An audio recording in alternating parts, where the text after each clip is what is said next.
Yang pertama, jadi ketika tadi peruqyah sudah siap, yang diruqyah sudah memenuhi syarat, tempatnya sudah oke, kita mulai meruqyah.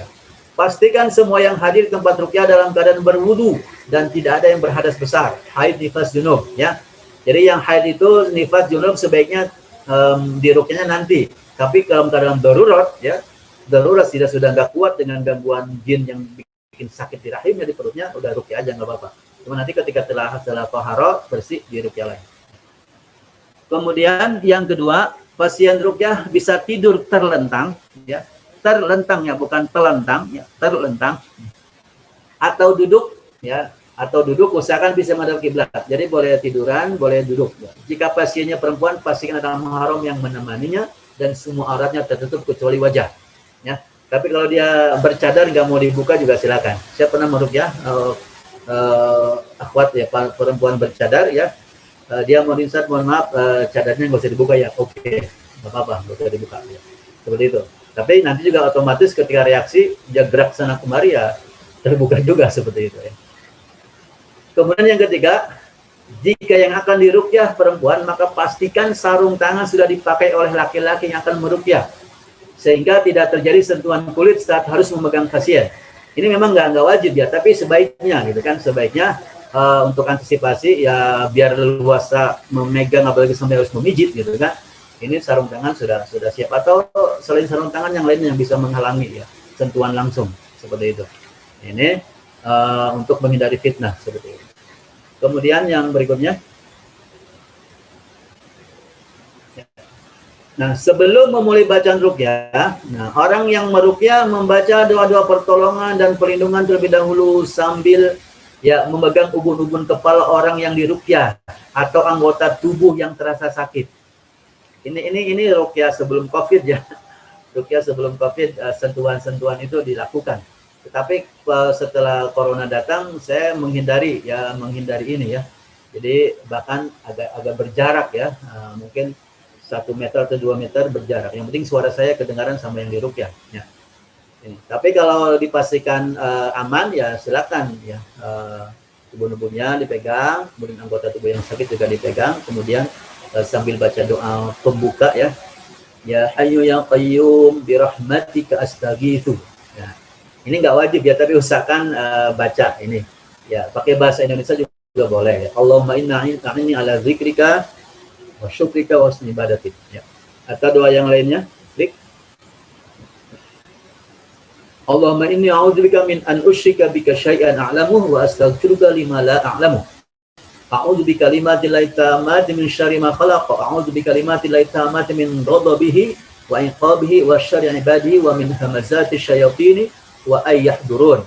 Allahumma rabban nas adhibil basa ishfi anta syafi la syafiya illa anta syifaan la yughadiru saqama.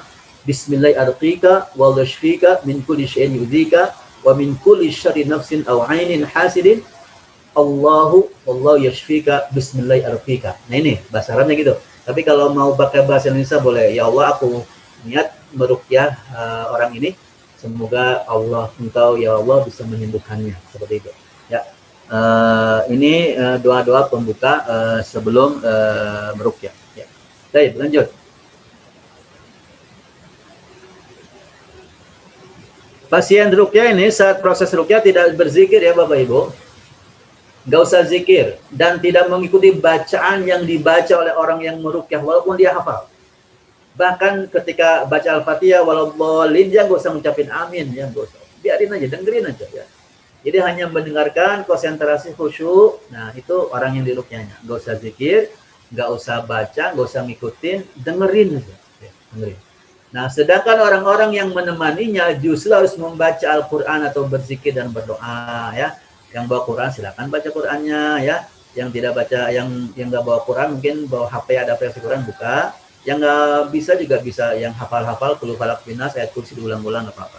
Ini bagi yang menemaninya. Kemudian orang yang meruqyah membacakan ayat-ayat ruqyah dengan tartil dan suara keras dan mengarahkan bacaan tersebut ke telinga kanan pasien atau kedua telinganya. Ini. Jadi harus tartil dan suara keras ya Bapak Ibu. Jangan pelan-pelan ya. Bismillahirrahmanirrahim. Nah, enggak ngaruh ya. Tapi harus tartil. A'udzu billahi minasyaitonir rajim. Nah, bismillahirrahmanirrahim. Alhamdulillahi rabbil alamin. Misalnya ya gitu. Jadi tartil dan suara keras. Kita mulai meruqyah ya. Yang pertama, jadi ketika tadi peruqyah sudah siap, yang diruqyah sudah memenuhi syarat, tempatnya sudah oke, kita mulai meruqyah. Pastikan semua yang hadir di tempat ruqyah dalam keadaan berwudu dan tidak ada yang berhadas besar, haid, nifas, junub ya. Jadi yang haid itu nifas, junub sebaiknya diruqyahnya nanti. Tapi kalau dalam darurat ya, darurat sudah nggak kuat dengan gangguan jin yang bikin sakit di rahimnya, di perutnya, udah ruqyah aja nggak apa-apa. Cuma nanti ketika setelah taharah bersih di ruqyah lain. Kemudian yang kedua, pasien ruqyah bisa tidur terlentang ya. Terlentang ya, bukan telentang ya, terlentang. Atau duduk ya, atau duduk usahakan bisa menghadap kiblat. Jadi boleh tiduran, boleh duduk ya. Jika pasiennya perempuan, pastikan ada mahram yang menemaninya dan semua auratnya tertutup kecuali wajah ya. Tapi kalau dia bercadar nggak mau dibuka juga silakan. Saya pernah meruqyah akhwat ya, perempuan bercadar ya. Dia mau insert, mohon maaf, cadarnya nggak usah dibuka ya. Oke, nggak apa-apa, nggak usah dibuka ya. Seperti itu. Tapi nanti juga otomatis ketika reaksi dia gerak sana kemari ya terbuka juga seperti itu ya. Kemudian yang ketiga, jika yang akan diruqyah perempuan, maka pastikan sarung tangan sudah dipakai oleh laki-laki yang akan meruqyah, sehingga tidak terjadi sentuhan kulit saat harus memegang pasien. Ini memang nggak wajib ya, tapi sebaiknya gitu kan, sebaiknya untuk antisipasi ya, biar leluasa memegang apalagi sampai harus memijit gitu kan. Ini sarung tangan sudah siap, atau selain sarung tangan yang lainnya yang bisa menghalangi ya sentuhan langsung seperti itu. Ini untuk menghindari fitnah seperti itu. Kemudian yang berikutnya, nah sebelum memulai bacaan ruqyah, nah orang yang meruqyah membaca doa-doa pertolongan dan perlindungan terlebih dahulu sambil ya memegang ubun-ubun kepala orang yang diruqyah atau anggota tubuh yang terasa sakit. Ini ruqyah sebelum COVID ya. Ruqyah sebelum COVID, sentuhan-sentuhan itu dilakukan. Tetapi setelah corona datang, saya menghindari ini ya.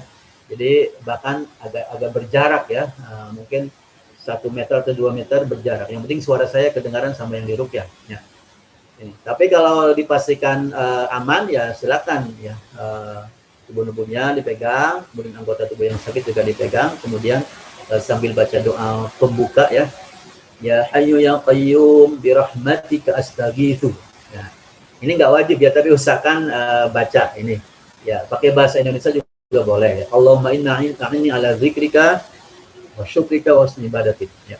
Atau doa yang lainnya, klik. Allahumma inni a'udzubika min an usyrika bika syai'an a'lamuhu wa astaghfiruka lima la a'lamu. A'udzu bikalimatillahi tammati min syarri ma khalaq. A'udzu bikalimatillahi tammati min ghadabihi wa iqabihi wa syarri ibadihi wa min hamazati syayatin wa ay yahdurun. Allahumma rabban nas adhibil basa ishfi anta syafi la syafiya illa anta syifaan la yughadiru saqama. Bismillahi arqika wa yashfika min kulli syai'in yudhika wa min kulli syarri nafsin aw 'ainin hasidin. Wallahu yashfika bismillahi arqika. Nah ini bahasa Arabnya gitu. Tapi kalau mau pakai bahasa Indonesia boleh. Ya Allah, aku niat meruqyah orang ini, semoga Allah, engkau ya Allah bisa menyembuhkannya, seperti itu ya. Ini doa-doa pembuka sebelum meruqyah ya. Baik, lanjut. Pasien ruqyah ini saat proses ruqyah tidak berzikir ya Bapak Ibu, nggak usah zikir dan tidak mengikuti bacaan yang dibaca oleh orang yang meruqyah walaupun dia hafal. Bahkan ketika baca Al-Fatihah waladhdallin, dia nggak usah ngucapin amin ya, nggak usah. Biarin aja, dengerin aja ya.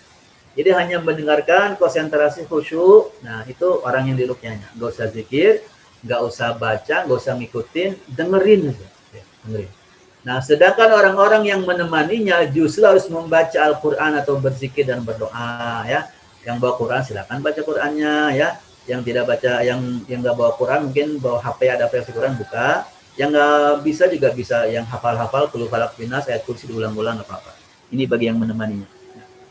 Kemudian orang yang meruqyah membacakan ayat-ayat ruqyah dengan tartil dan suara keras dan mengarahkan bacaan tersebut ke telinga kanan pasien atau kedua telinganya. Ini. Jadi harus tartil dan suara keras ya Bapak Ibu.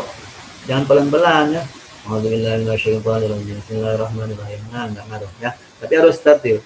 A'udzu billahi minasyaitonir rajim. Nah, Bismillahirrahmanirrahim. Alhamdulillahi rabbil alamin. Misalnya ya gitu. Jadi tartil dan suara keras.